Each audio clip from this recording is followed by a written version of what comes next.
Всем привет! В этом видео вы узнаете правила соревнований по зимнему плаванию. Начинаем. Первое. Экипировка, что понадобится вам для старта. Это купальник, либо плавки мужские. Далее очки для плавания по желанию. И шапочка также по желанию. Она может быть либо тканевая, либо силиконовая. Что касается требования к гидрокостюмам, то в зимнем плавании запрещены любые средства утепления и костюмы из неопрена. Разрешены купальники и плавки только из ткани, которая не длиннее, чем уровень колен. Второе. Как правильно выполняется старт.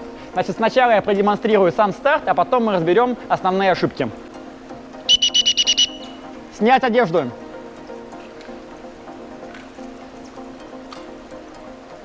В воду.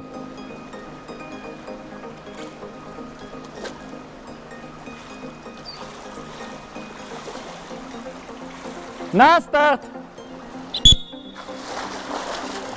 Это был полностью старт, а теперь мы разберем все поэтапно и разберем основные ошибки.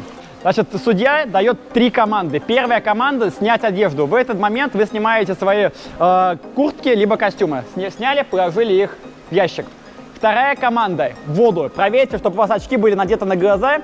И спускаемся по лестнице в воду. В этот момент также нельзя задерживать старт. Смотрите по сторонам, чтобы вы примерно синхронно спускались с остальными спортсменами. Как только спустились в воду, вы сразу принимаете стартовое положение. Значит, первая ошибка.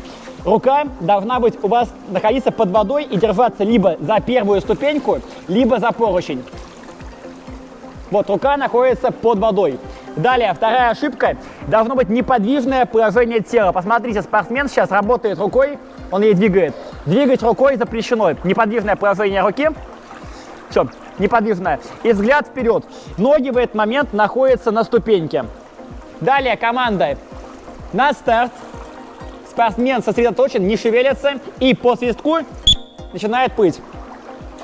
Если спортсмен делает старт раньше свистка, это нарушение правил. Посмотрите, это ошибка. На старт! Спортсмен сделал старт раньше времени. Это нарушение. Еще раз закрепим теперь. В воду. Спортсмен спускается по лестнице в воду. 2 ноги стоят на ступеньке. Одной рукой держится либо за верхнюю ступеньку, либо за поручень. Задняя рука находится под водой. Передняя рука у вас в неподвижном состоянии, взгляд направлен вперед. Команда на старт. По свистку плывем. Значит, после старта максимальное расстояние, которое спортсмен может проплыть под водой, не более 7,5 метров. Обычно они отмечены флажками. Вот это вот расстояние от старта и после поворотов спортсмен должен успеть вынырнуть из воды. Посмотрите, оп, спортсмен вынырнул из воды, разорвал поверхность воды до флажков. А теперь показываем, как неправильно, за что вы будете дисквалифицированы. Раз. Посмотрите, спортсмен пронырнул дальше линии флажков. Это дисквалификация. Разбираем с вами повороты. В зимнем плавании все повороты выполняются только маятником. Маятником это значит, что вы должны коснуться стенку и в этой же плоскости уйти обратно. Ковырки запрещены. Значит, смотрите, коснуться стены либо рукой, либо 2 руками. При этом вы должны именно коснуться щита. Не лестницы, а щита. Покажи, пожалуйста, поворот одной рукой. Смотрите, вот, одной рукой раз, коснулись, развернулись, ушли назад.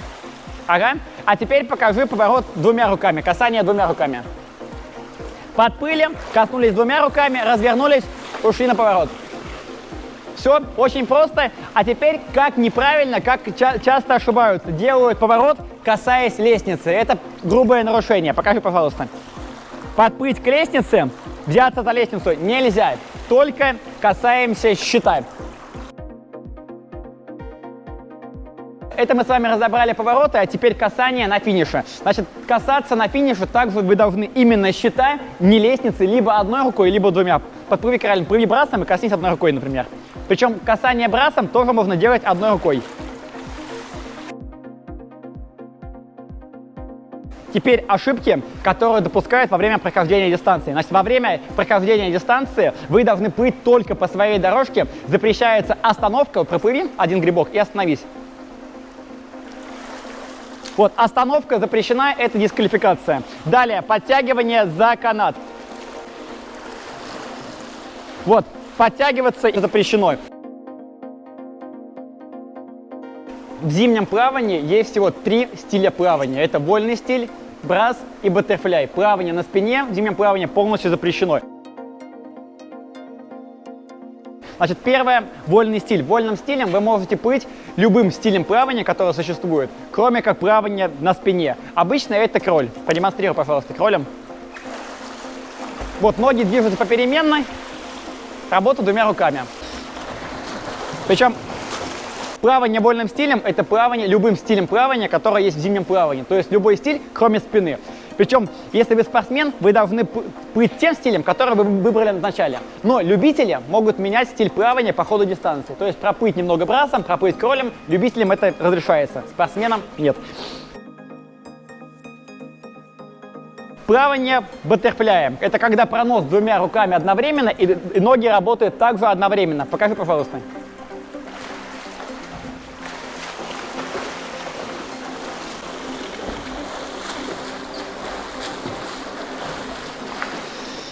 Причем в баттерфляе можете коснуться либо 2 руками, либо коснуться одной рукой. В зимнем плавании это разрешено. Далее способ брас. В брасе у вас руки должны работать одновременно, и каждый цикл руками вы должны разорвать поверхность воды. Продемонстрируй, пожалуйста. Правильное выполнение браса.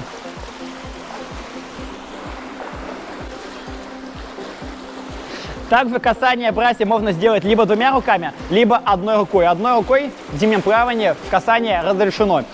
Что касаемо особенностей браса, основные ошибки, что на старте запрещено делать длинный выход к ногам. То есть вы должны оттолкнуться от стенки, вы можете делать один удар ногами дельфин и делать сразу первый цикл. Если вы сделали более одного удара дельфином, это дисквалификация. Если вы сделали длинный выход вниз, это дисквалификация. Краль, покажи, пожалуйста, длинный выход, который запрещен. Посмотрите. Оттолкнулись, длинный выход к ногам. Это дисквалификация. Продемонстрируем правильный выход в брасе. На старт. Хоп. Оттолкнулись, проскользили, один удар ногами дельфин и начинаем сразу плыть. Без длинного выхода к ногам. То есть оттолкнулись, удар ногами и поплыли. Правила передачи эстафеты в зимнем плавании. Значит, обратите внимание, когда предыдущий спортсмен плывет, спортсмен следующий заблаговременно спускается в воду, спускайся, и принимает стартовое положение. Стартовое положение, как мы с вами уже обговорили, спортсмен плывет дистанцию, и следующий спортсмен готов к передаче. Давай. Подплывает, касается стенки, и только потом следующий спортсмен начинает плыть. Основные ошибки, когда спортсмен отрывает руку до того момента, как предыдущий спортсмен еще не коснулся стенки. Давайте продемонстрируем. Видите, оп, он еще не коснулся стенки, а она уже стартанула. Это дисквалификация. Следующая ошибка, когда спортсмен стоит вот так вот наготове, весь волнуется и трясется вот так вот. Это неправильно также. За это может дать штрафные секунды, либо дисквалификация. Коснулся и поплыли. Давайте еще раз, чтобы закрепить, как правильно выполняется передача эстафеты. С той стороны спортсмен стартанул под первым номером, второй спортсмен спускается в воду заблаговременно и принимает стартовое положение, неподвижное. Спортсмен подплывает, касается стенки, и следующий спортсмен отплывает. Вот, это правильная передача эстафеты. Значит, главное не дергаться и раньше времени не отрывать руку. В каждой эстафете участвуют 4 спортсмена. Причем спортсмены должны быть хотя бы один другого пола. То есть разрешается, например, 2 мальчика, 2 девочки, 3 мальчика, 1 девочка, либо 3 девочки, 1 мальчик. То есть хотя бы один участник должен быть противоположного пола. Это были основные правила в зимнем плавании. Если мы какие-то вопросы не разобрали, либо вам что-то было непонятно, напишите об этом в комментариях, мы обязательно на все вопросы вам ответим. Также поставьте лайк, если это видео было вам полезно, и подписывайтесь на этот канал, чтобы не пропустить новые важные видео. Занимайтесь спортом. Всем пока! Пока-пока!